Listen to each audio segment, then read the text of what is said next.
Bienvenue pour vivre cet instant de parole de la vie éternelle avec Marc Joseph. Nous sommes aujourd'hui le 16 septembre 2025.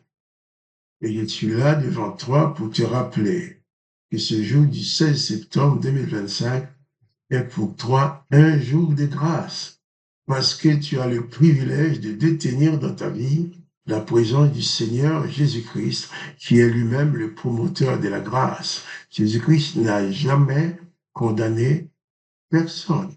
Tous ceux qui se sont approchés de Jésus-Christ ont bénéficié de sa grâce. Même ces religieux qui ont réussi à obliger Pilate à tuer Jésus ont été graciés, puisque Jésus, en mourant en pleine souffrance, a dit « Père, pardonnez-leur ». Donc, si toi, tu détiens dans ta vie la présence du Seigneur Jésus-Christ, tu détiens la présence de la grâce. Car Jésus-Christ n'est pas un condamnateur, Jésus-Christ n'est pas un juge, ni un accusateur. Excusez-moi. Jésus-Christ te fait grâce. Et si tu n'as pas encore ici Jésus-Christ dans ta vie, eh bien, je te lance cet appel vers toi. Reçois Jésus-Christ, viens à Jésus-Christ. Jésus-Christ dit, viens à moi, toi qui es fatigué et chargé, et je te donnerai du repos. Il est important pour toi, en tant qu'être humain, de savoir que seul Jésus-Christ peut t'installer dans la paix de Dieu le Père. Car Dieu le Père a envoyé Jésus-Christ sur la terre pour nous annoncer les paroles de la vie éternelle, pour nous dire à chacun de nous, il est possible de vivre éternellement. Il est possible de vaincre la mort. Jésus va même dire que celui qui croit en lui vivra même s'il meurt. Car là où l'Éternel des armées a dit à l'homme, tu mourras. Et ensuite, il a mis une deuxième couche, je dirais en disant après, j'exterminerai l'homme que j'ai créé.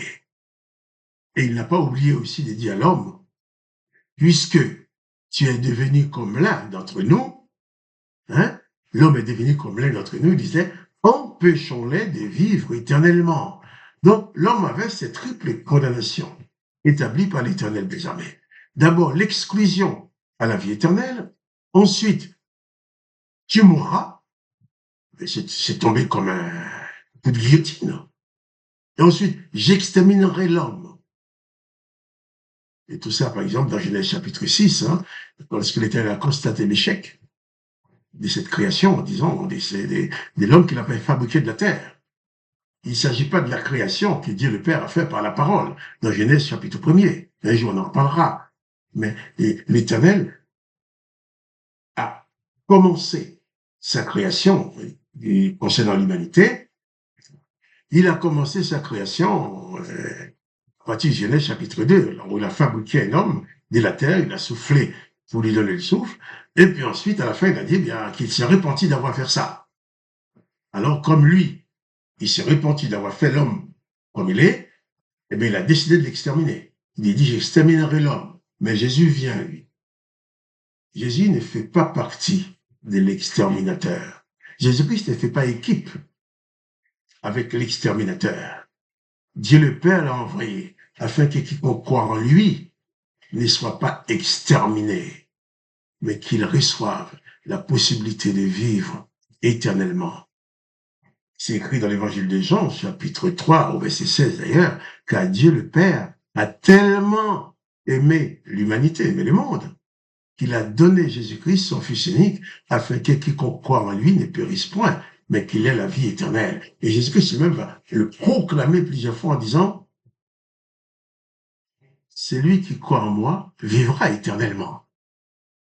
Dans le même cadre où l'Éternel a dit, empêchons-les de vivre éternellement, Jésus dit, celui qui croit vivra éternellement.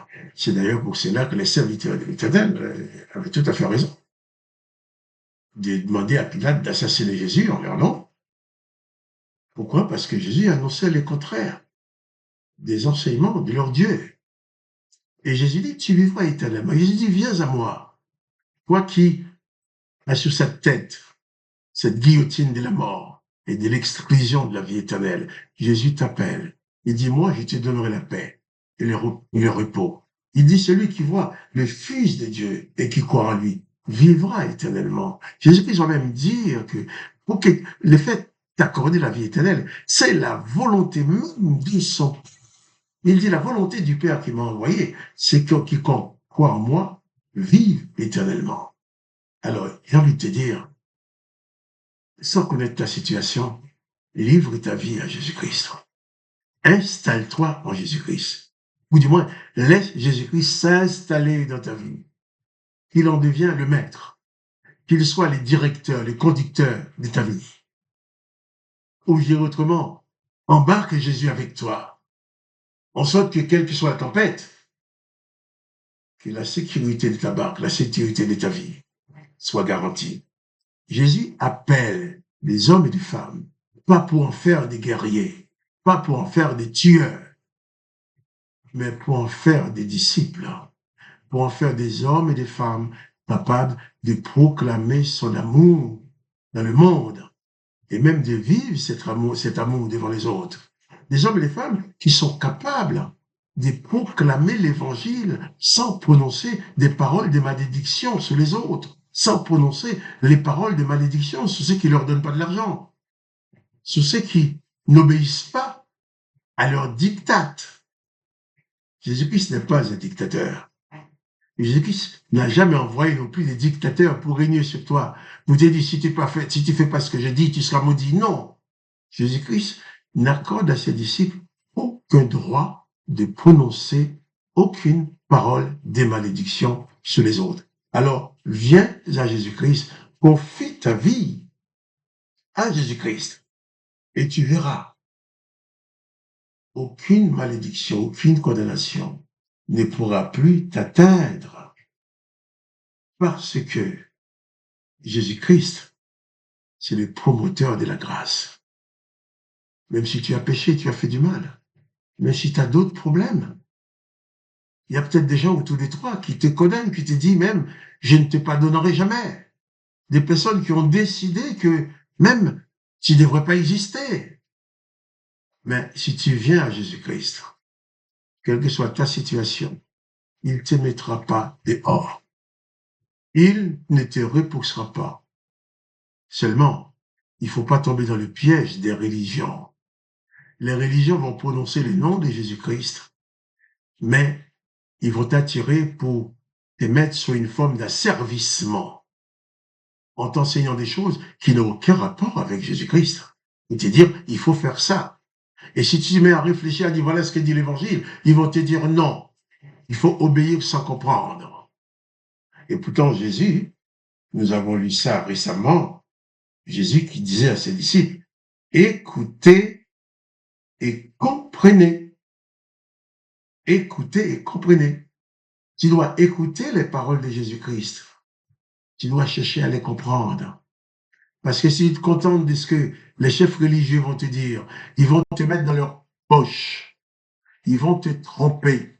Ils vont te raconter des mensonges pour t'attirer à eux. Ensuite, ils vont pouvoir profiter de toi sous prétexte de pouvoir te vendre le paradis, de pouvoir te vendre la grâce. Quiconque te dit que tu dois donner de l'argent pour qu'il prie pour toi, sache ce que tu as à faire avec un brigand et un voleur qui est venu pour dérober, égorger, détruire, comme dit Jésus. Si quelqu'un te dit, si tu veux être sauvé, il faut donner de l'argent. Si tu veux être béni, il faut donner de l'argent. Sache que tu as affaire avec un bandit qui veut seulement profiter de ton argent. Jésus a dit, vous avez reçu gratuitement, vous donnez gratuitement. Alors, l'évangile de Jésus-Christ, c'est pas un commerce. Et les religions sont souvent très commerciales. La preuve, on trouve des gens dans les religions qui sont très riches. Et puis, les fidèles qui les écoutent sont de la pauvreté. Ils disent, c'est la bénédiction de Dieu. Oui, mais est-ce que Dieu leur a demandé de dépouiller leurs fidèles pour s'enrichir, qu'ils deviennent millionnaires, milliardaires, et laisser les autres dans la misère? Ça, ce n'est pas les dieux de Jésus-Christ. Jésus-Christ dit, tu as reçu gratuitement, donné gratuitement. Viens à Jésus-Christ, reçois de lui la grâce, le pardon, la bénédiction, la libération et la possibilité de vivre éternellement seulement par grâce. Et j'insiste que dans le mot grâce, il n'existe aucune notion de mérite. Qui que tu sois, sache que Jésus t'aime. Il veut que chaque instant pour toi soit un instant de bénédiction. Ne te laisse pas piéger par la religion. Rejette les religions et embrasse Jésus-Christ dans ta vie. En lisant les évangiles, Jésus dit, écoutez, comprenez, lis et écoute l'évangile de Jésus-Christ, mais pas les traditions de la religion. Alors que les noms de Jésus-Christ remplissent ta vie, que sa puissance te sauve. Et quant à moi, Marc Joseph, je te dis à demain pour les paroles de la vie éternelle. Nous allons continuer.